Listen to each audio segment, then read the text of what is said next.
Good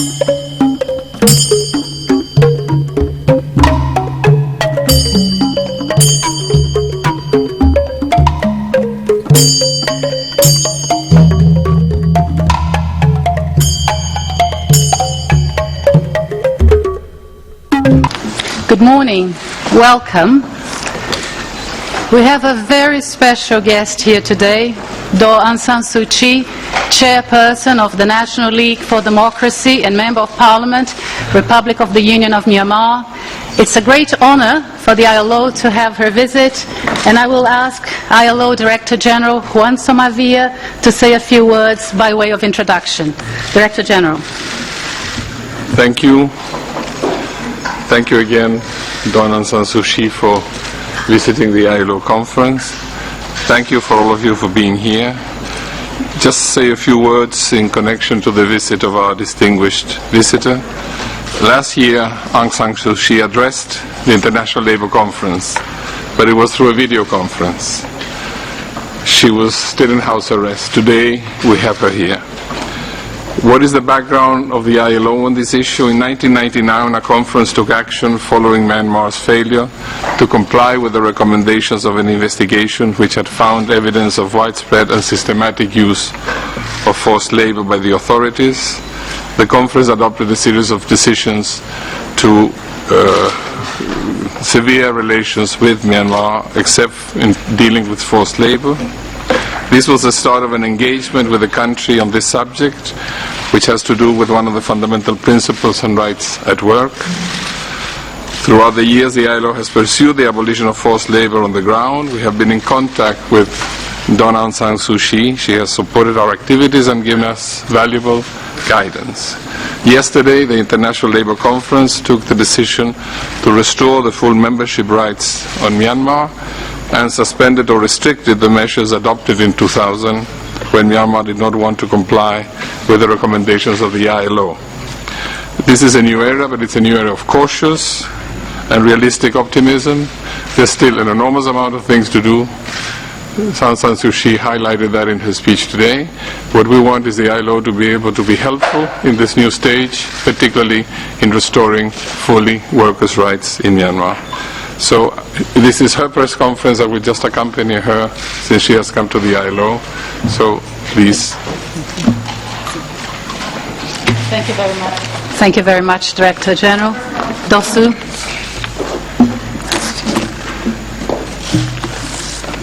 I am not here really to say much, but just to answer your questions.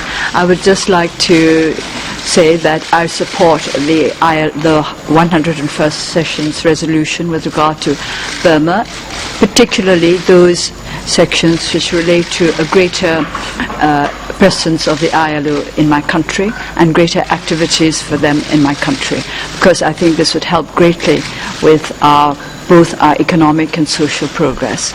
But it is up to you to ask me questions, and I shall be very happy to answer them. Thank you, Dosu. So we'll now take questions. We don't have that much time, so please keep them short and state your name and affiliation before you ask your question. Gunilla. Yes, Gunilla von Hall, Svenska Dagbladet, Swedish Daily, here. I want to thank you just as my president of the UN Press Association, and I want to tell you that we're very honored that you're here. Thank you for coming and giving this press conference. Then, my question concerns the situation in the Rakhine state and the ongoing violence, if I may. Now, there are 28 people dead, and the violence seems to become more intensive. How worried are you that this violence would escalate and have an impact on the democratic development in Burma? And what do you think should be done in order to protect the Muslim community from discrimination, which is one reason for the conflict? Thank you. Of course I'm concerned, as I think everybody else in Burma, is about the present, with regard to the present situation in Rakhine. I think the most important lesson we need to learn from it is the need for rule of law. We have said again and again, my party, the National League for Democracy, that rule of law is essential if we are to put an end to all conflict within the country. Everybody must have access to the protection of the law, and of course they also have a duty to abide by the laws of the land. So without rule of law, such communal strife will only continue. And this will have to be, the present situation will have to be handled with delicacy and sensitivity, and we need the cooperation of all peoples concerned to regain the peace that we want for our country. You also mentioned the Kachin state, I think, or hostilities in the Kachin state. I understand that there are negotiations going on between the government and the KIO with regard to a ceasefire. I just want to underline the fact that a ceasefire is not enough. In the end, we have to have a political settlement if there is to be the kind of peace that will be lasting and meaningful. We have Estadão here. Yes, my name is Jamil Shade, I'm a journalist from Brazil. My question is about the democratization process. What assurances do you have that this will not be, let's say, taken to a step backward at one point? What assurances do you have that this time it's going to go further all the way, as Mr. Somavia said, until, let's say, a victory? And secondly, you mentioned South America in your speech in the beginning. Brazil is perhaps the only country in South America or in the West that has an embassy in Burma. What is the message you want from them, or do you expect from countries that are present there that could help this democratization process? Thank you. The only insurance, not assurance, but insurance we have against any kind of reversal is hard work and total commitment. We all have to be committed to this process of democratization. That is to say, the peoples of Burma, different political parties, the government, and the military. And with regard to my message to South American countries, I would like them to make our military understand how much honor there is in standing as a professional army that is there to protect and defend the people and not to rule them. Thank you. Norwegian television. Yeah, I'm Mr. Magnus from Norwegian television. Tosu, pleased to see you again. Tomorrow you will go to Oslo eventually. What do you feel about going to collect the Nobel Peace Prize 22 and a half years after you won it? I've been so exhausted preparing for the trip that I've had no time to think about how I'm going to feel about Oslo. But I think perhaps this evening I'll sit back and think about it, and I'm sure the thoughts will be pleasant ones. One more question about the Rohingya. The government does not accept them as Myanmar's Citizen. Do you accept the Rohingya as Myanmar's citizen? I said earlier that what we need is rule of law in the country. We need very clear and precise laws with regard to citizenship to begin with. But I would like to mention here a very practical problem that we have to resolve in the Rakhine state. I think one of the greatest problems comes from the fear on both sides of the border, that is to say Bangladesh as well as Burma, that there will be illegal immigrants crossing all the time. And this is due to the porous border. I think we need more responsible, uncorrupt border vigilance. Thank you. The gentleman with the blue shirt next to Norwegian television. Sorry. Tom Miles from Reuters News Agency.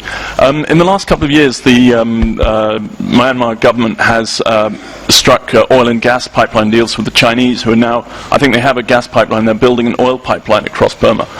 This is effectively committing the country to an alliance with China in the long term, which is hugely valuable to China.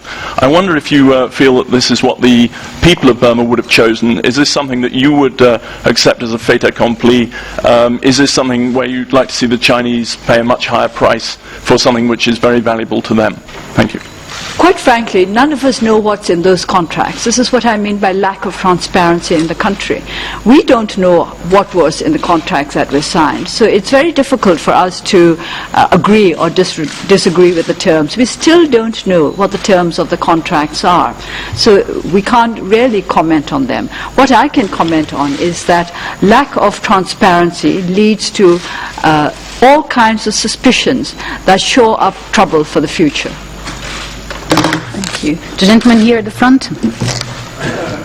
I'm from BBC Berlin. Nice to meet you in Geneva. My question is that in your speech you said you have come back only after 30 years to Geneva, and your heart remember which part most, and what is the message to the world and the people, how to sort of look after the welfare of the workers? Well, what I remember most about Geneva 30 years ago was the jet d'eau, because that was the first. These were the first French words that my little son learned. Every time he saw it, he would say jet d'eau. So that's what I remember most about Geneva. And I tried to see it from my hotel window last night, but for some reason I didn't see it. I don't know whether they shut it down. And this morning I was too busy to look out.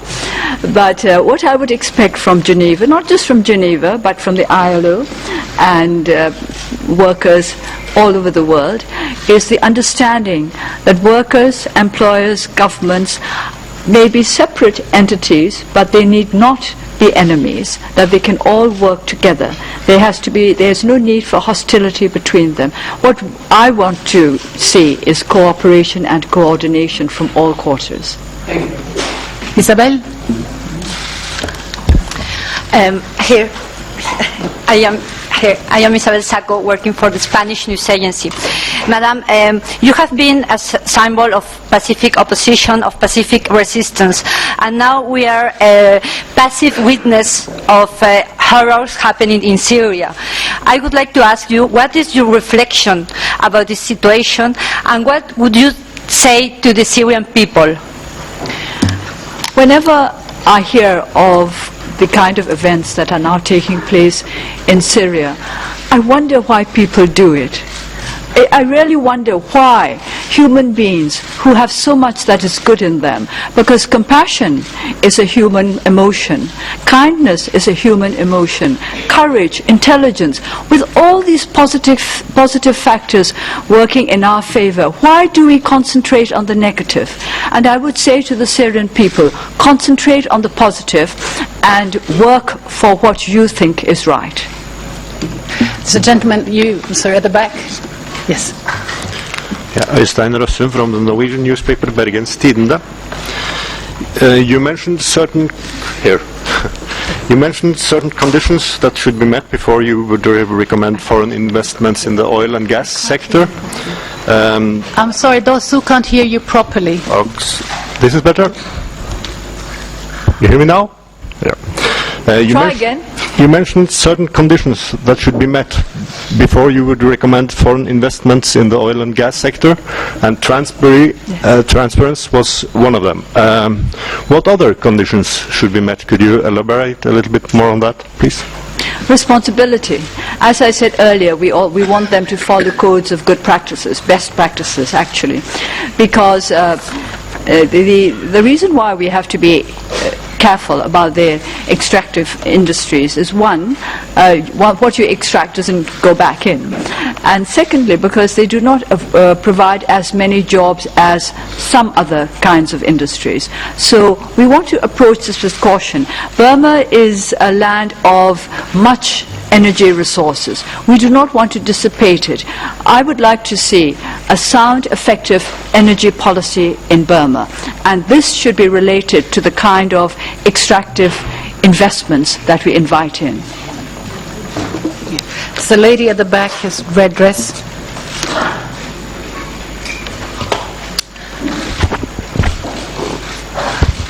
I'm a journalist from Nigeria, West Africa. And I'm sure you know it's a developing country. So as a member of parliament, I want you to give advice to parliamentarians in developing countries? Could I just mention that whenever anybody talks about Nigeria, I remember that it is supposed to have the greatest numbers of listeners of the BBC worldwide service, and this impressed me because it indicates that the people of Nigeria are interested in what is going on outside their country. They're interested in what is going on in the world around them. And I would like parliamentarians also to be aware of what is going on in the world outside Nigeria. As you probably know, we won very well in the by-elections in April.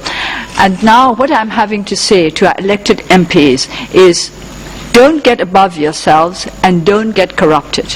Don't forget that you were elected because of the hopes of the people, not because you are that good or that clever. And your function is fulfill those hopes that you raised. And I would say to all parliamentarians, do not give the kind of promises that you cannot keep, and try to do better than what the people expect of you. Yes, Catherine Fiankambo-Konga for One World Vision DRC Media.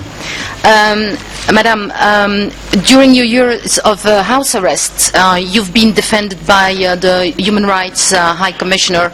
I would like to know if you plan to see and meet Mrs. Navi Pillay during this stay, or come back for the next Human Rights Council starting on June 18, next Monday. Thank you. I understand that my personal assistant is having a lot of problems trying to fit in a meeting with the Human Rights Council, not because of any reluctance on my part, but simply because of the very tight program. But certainly I hope to meet the Human Rights Council at some time or the other, and not as a passing event, because this is a council that deserves proper attention. You, sir, yes. Beaucoup. My name is Gorgui Ndoye. I'm a Senegalese journalist for Walfadjri and editor of Continent Premier, which is an online and Pan-African magazine. Madam Aung San Suu Kyi, I just have one familiar question to ask. We all know that you spent all your life defending and fighting for the rise of democracy in Burma. You put in danger your life, your family, and your law. I would like to know right now, if you were to ask to define what is love, what would you say? What should I say if I were to define what is love? Love is to put another person or people above yourself. If you can care for somebody or some peoples, even if for a short period of time, more than you care for yourself, that is love. It may not be sustainable, it may be sustainable, but I think love in all dimensions, big or small, is very welcome in our world. Lady with the red shirt.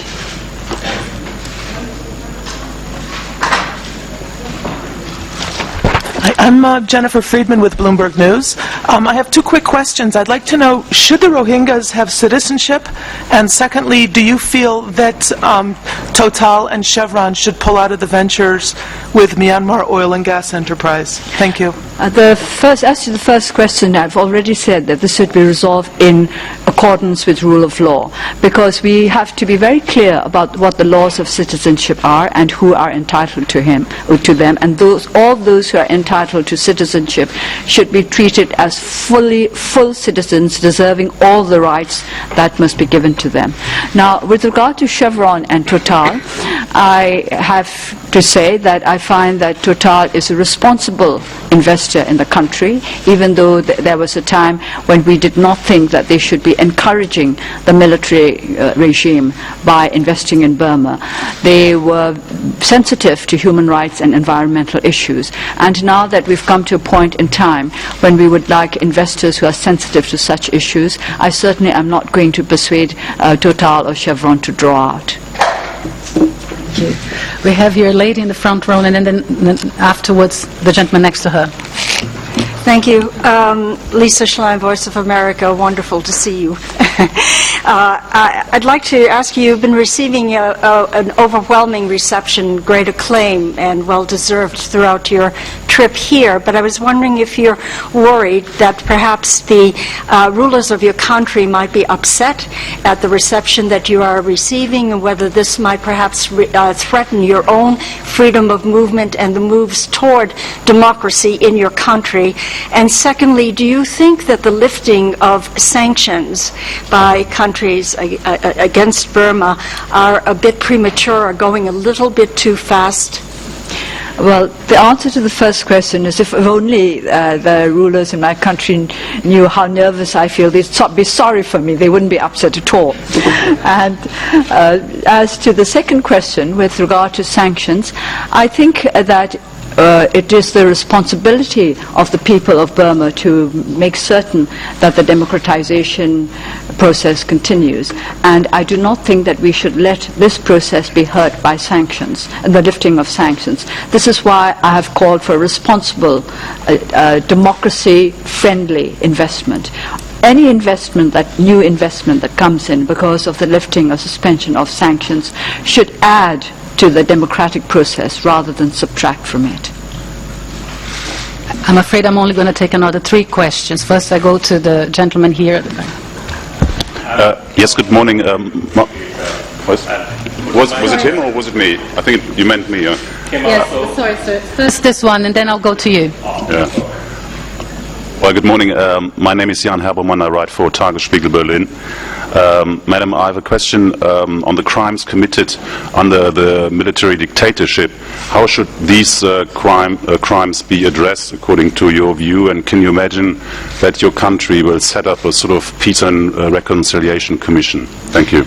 At the moment, there does not seem to be a program for a Truth and Reconciliation Committee. I've always said that what has happened in the past should be addressed in the way in which Archbishop Desmond Tutu says that such matters should be addressed, that we should look for restorative rather than retributive justice. And at this moment, what I want most of all is reconciliation and not retribution. Good morning. My name is Daniel Vermus. I'm a member of a journalist network called Essential Media Geneva. And I would like to ask you a question about the link between politics and the human ideals you have mentioned, such as compassion or humanity or even love. So how do you see in your own personal political path, how do you see that these very different fields can be reconciled, knowing that in the history some idealistic leaders, when they came to power, have had to give up some of their ideals, facing real-world corruption, vested interests, and so on? I don't see why or even how politics and human emotions could be separated, because politics is about human beings, and there are positive emotions and negative emotions. And I know that